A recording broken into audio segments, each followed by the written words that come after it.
And Ford, they were knocked out of the FA Cup by 4th Division Wimbledon. But John Trollope is expected to persevere with Roy Greenwood in the number 9 shirt for Friday's match with Walsall. Meanwhile, Andy Rowland continues to interest other clubs. He's been on offer at £80,000 for 3 weeks and is expected to find another club by Christmas. Rugby in Bristol's Phil Kew continues his march to the top. The 23-year-old full-back has been picked for Saturday's South and South West team in the Divisional Championship playoff at Twickenham. He's kept Peter Butler out of the Gloucestershire side with some outstanding performances. Gloucester's Phil Blakeway captains the South and South West side in place of Mike Rafter, who misses the game because of a family wedding. Gloucester's John Gadd takes Rafter's place in the back row, and Bath's David Trick comes in on the wing. Excuse me. Bath, meanwhile, will be without John Horton, Mike Bees and skipper Robbie Lye for tonight's merit table match with Gloucester. John Horton has decided not to risk the hamstring he damaged 9 days ago. Gloucester, though, they'll be at full strength. Yeovil hope to be at full strength for Wednesday's FA Cup replay with 3rd Division Colchester. Taunton play tonight at home to Bridgend despite the weather. Minehead, they go to Kidderminster in the Southern League Cup. They beat them, of course, 4-0 on Saturday. Bruce? Graham, thank you very much indeed. Look after that throat. We shall need you again tomorrow and, of course, next Monday. We're going to take another break. We shall be back in with part 3 and What's On with Richard Wyatt.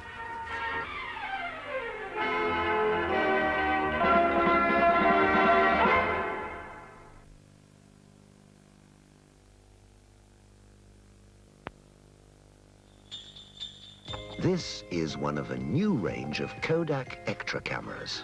They're also easy to use. Even outdoors, the built-in flash comes on automatically when needed. The telephoto lens will get closer to those moments you want to keep. And they all have our famous steadying handle. Yes, I think to myself, what a wonderful world. Give someone a new Kodak Extra camera and keep Christmas with Kodak. Ah, excellent, eh? Hey, there's this. Susanna Dry, huh? Haven't seen this in how long, Latar? Have they done it again, we ask ourselves? Ah, oh, Marie. Oh, a new, light, sophisticated, dry drink that is quintessentially dry. Oh, pity Melissa isn't here. She'd enjoy this. New Cinzano Dry, the dry Cinzano. Meadvale News, the news agent with a difference. Computerized organ, 2750. Sonic space gun, 1089. Sit and ride pony, 750. Don't forget, Meadvale News at Whirl.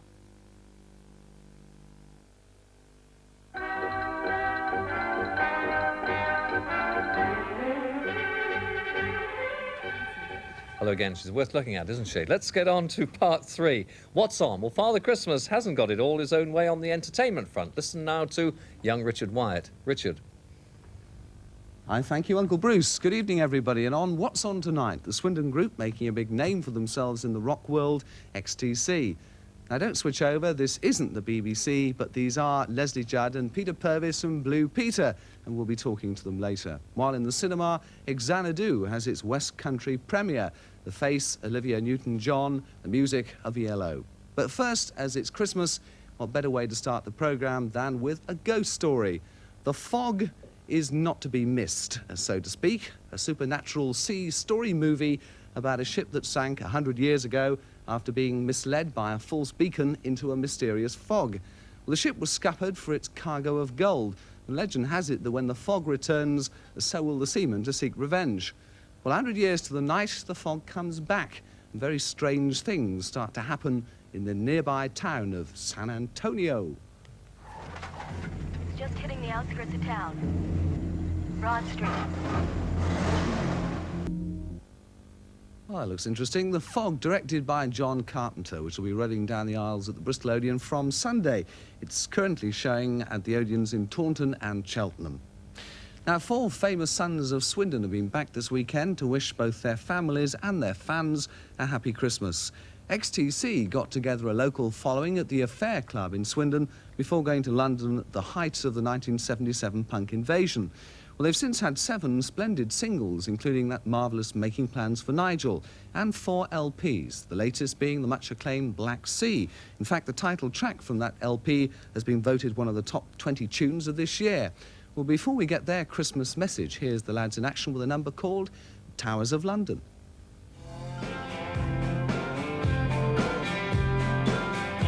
Passed through Bristol today on their way to a gig in Southampton. I had time to ask Andy Partridge what it felt like to bring fame to Swindon. Yes, we did it. We did it along with Diana Dawes and other groups. All the rest of those Other famous big people. groups from Swindon. People still say Swindon's a pretty unlikely place for a new wave It is group very to come unlikely, from. you're right, I don't believe it exists. It's follow the yellow brick road when you get out of Bristol. Careful, they're watching this in Swindon. It's all right, it's those little black and white coal TVs they have down there. It is a very unlikely place, yeah. I mean, chances are we should be working in Great Western or something like that. But we're not. Well, the one thing that's being said today is that with so much unemployment around, kids are turning to music. There's a big resurgence of it in this area because the kids think if there's nothing else to do, let's make music. Oh, right. Well, that's how we started. I mean, we bumped into each other in a somewhat cider-induced stupor, I think. We were all unemployed and said, let's be rich and famous. And we're still trying. It's not as easy as that. Don't get any ideas in your smart little heads. What advice would you give the kids of today? I mean, how many of them are going to make it? It's not as... You don't just sort of plug in and it happens. You have to really fight. You know, nobody gives you anything on a plate. You really have to... If you really want to do it, it takes lots of, you know...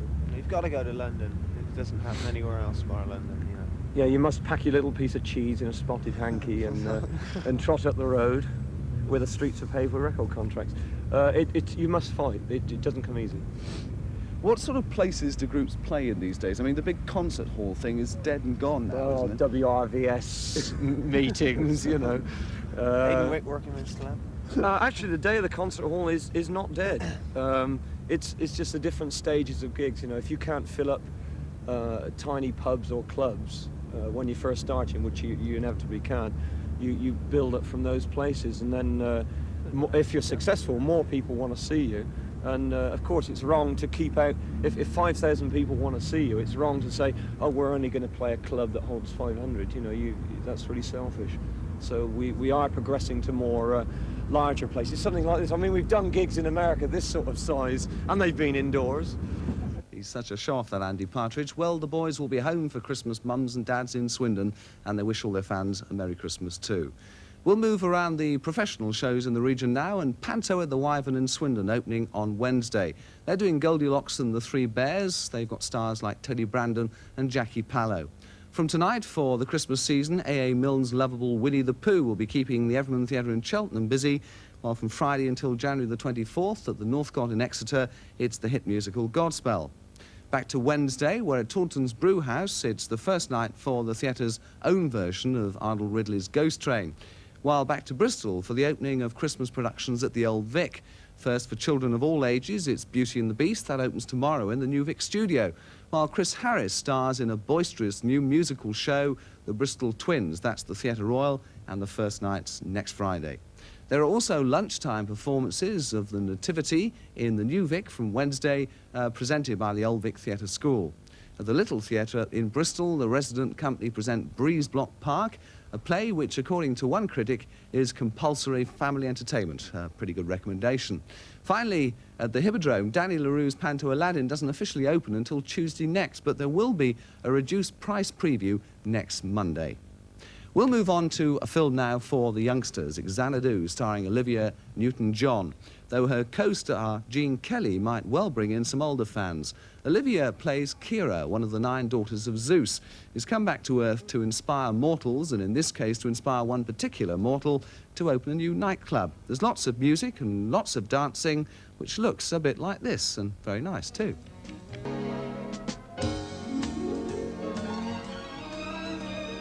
Ah, shame, Jean, it's a dream, but Olivia is, isn't she? Xanadu, opening for the first time in the West at Studios 1 to 4 in Bristol this Thursday.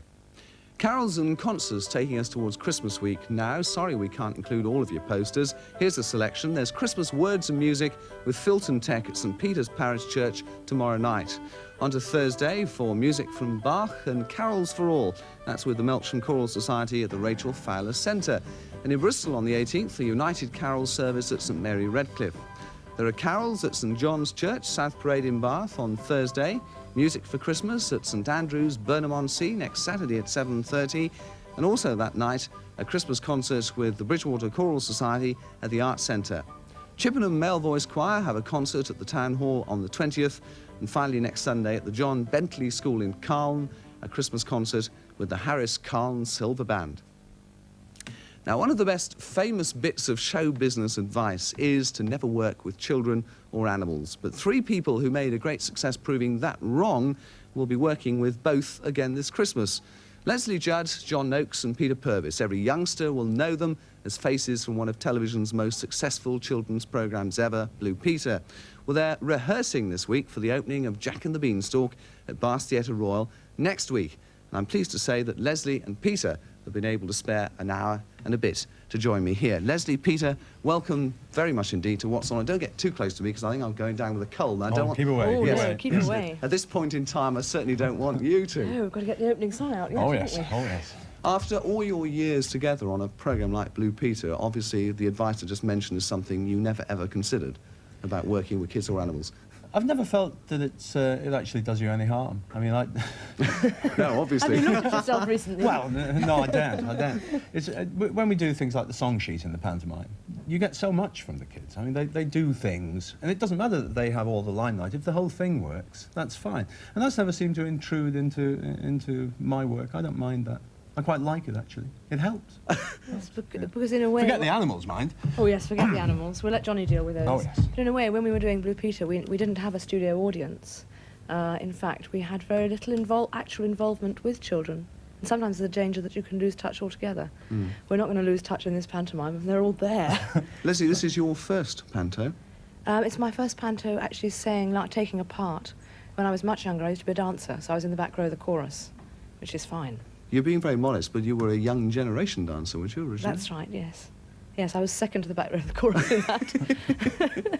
Peter, you've done this all before, but I think the thing people don't realise with you is that you were an actor originally anyway. Oh, yeah, so I started off in rep beginning of 1960 and did 2 years of that. I was in Doctor Who for a year. I mean, most people have forgotten that, with William Hartnell, the original Doctor. What, as the first assistant? No, I was a replacement to the first assistant. So I was the second assistant.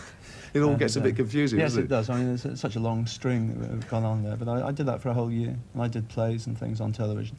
And the first presentation work that I ever did was Blue Peter, which I started in 1967. How many years combined service had you with that programme? Well, you were 10 and a half, 7 and a half. 18. 18 years between us.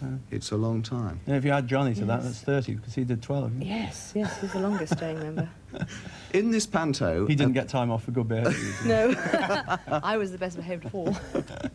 In this panto, you have dealings where you say you don't directly with a rabbit, which we've heard about, because we heard about the auditions, a dog and a horse. Yeah. I take it that during your time at Blue Peter, you had dealings with a lot more animals than just those 3. Week in, week out, yes.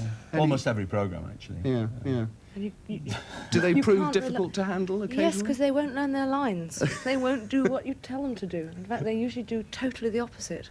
I mean, there's one splendid occasion when we had an eagle on the programme that Johnny was doing, actually. The opening shot, the eagle was on his arm here, and the opening shot was of the head, you know, big beak, mouth, and eyes twittering away there. And Johnny started off talking, saying, I suppose you recognise this bird, this of course is an eagle, blah, blah, blah, and spread its wing. I pulled it out, great big wing, look at this. And the camera pulls back all the way.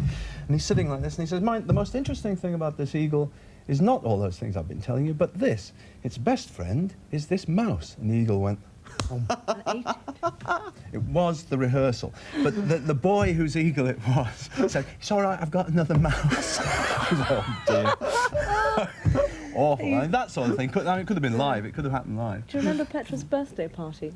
Oh, that was yes. a hoot. Horrendous. Pete used to have a dog called Petra, who was a dear old soul. She was a sort of crossbred Alsatian. She was a mongrel, yeah. And we decided one year, because we always celebrated the animals' birthdays, we'll have a birthday party, a reunion, all Petra's relatives, So we got about 25 dogs in the studio, and we got them all in there with cakes, and we got on live show, and they hated each other, and it was the biggest dog fight ever seen on television. Oh, is it? Can Only I about thank- 6 each, you know. Madness. Madness. Can I thank you both very much indeed for, dropping the rehearsals for a while. Very quickly, when's the panto open? What day? We open Saturday, then Monday and Tuesday. It's a special preview on Saturday. So Monday we open. Monday next week. Officially Monday. fun. Yes. Monday next. Good luck to you both, and give our regards to John. Thanks for coming in. Well, let's move on to some musical mentions now, which take us first to the Arts Centre in Swindon, where on Wednesday, pianist Nellie Benor and narrator Gabriel Wolfe team up for a programme of music and prose. The Yetis are in concert with Sherborne Town Band that evening at the Digby Hall. They're staying on there for a ceilidh on Thursday. It's Ron Goodwin's annual Christmas concert at the Colston Hall in Bristol this Wednesday night, and that's with the Bournemouth Symphony Orchestra, of course.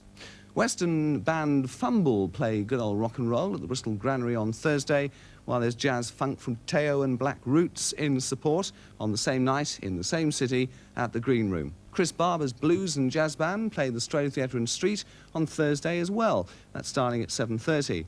On to Saturday now for the second week-end performance of Handel's Messiah. That's with the Bristol Choral Society and begins at the Colston Hall at 7:30.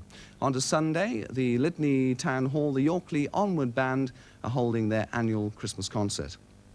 Well, let's move on now to 9 lads that it's difficult to be polite about. After all, they're called Bad Manners, a group of talented North Londoners who in the 18 months since they started together have won a big following. Well, their new LP is called Looney Tunes, and one of the singles, Lorraine, tells the true story of one of the group's love for the checkout girl at a fast food shop in Stoke Newington, wherever that is. Stoke Newington? Where's that? Where's that? Something out of the Muppets. Anyway, Bad Manners can be seen at Cheltenham this Wednesday and at Bath Pavilion on Friday. Quickies time, Acker Bilks at the Webington Country Club near Weston next weekend. The Bedminster Boys Club have their annual gang show showdown next Friday and Saturday, 7:30 Winford Grove. Opening tonight for the week, a festive review called Hello Christmas at World Community Centre near Weston. The Directions play at the Neald Hall, Chippenham next Saturday, with SOS at the Bristol Stonehouse tonight. While from tomorrow at Wells, the Little Theatre are doing Little Miss Muffet. And now I'll hand back to Little Mr. Bruce. Oh dear, you feed him some lines. The script writers, that is. Anyway, one thing definitely on tonight is that Taunton Bridge End football match they've just been on to tell us. Our end routine, Peter Llewellyn-Jones is with us. The weather. Well, any showers will die out this evening, giving a very clear night, and that means some frost about. Temperatures tonight dropping to freezing point, so wrap out warm. Tomorrow, mainly dry with some sunshine, temperatures rising to 43 Fahrenheit. And time to look at the high tide times for Minehead, Weston and Avonmouth. On the left, you can see they're going to be around about midnight, and the next one is going to be around about midday. Well, winds will be northwesterly, backing to west-southwest tomorrow. Outlook for Wednesday, some rain, some showers, some sunshine. And here's Bruce. And these now, the closing headlines tonight. Council House rents are to rise by up to £3.25 a week next year, and Council House building is going to be cut by 15%. Motorists convicted of driving offences will get penalty points instead of endorsements under the new transport bill.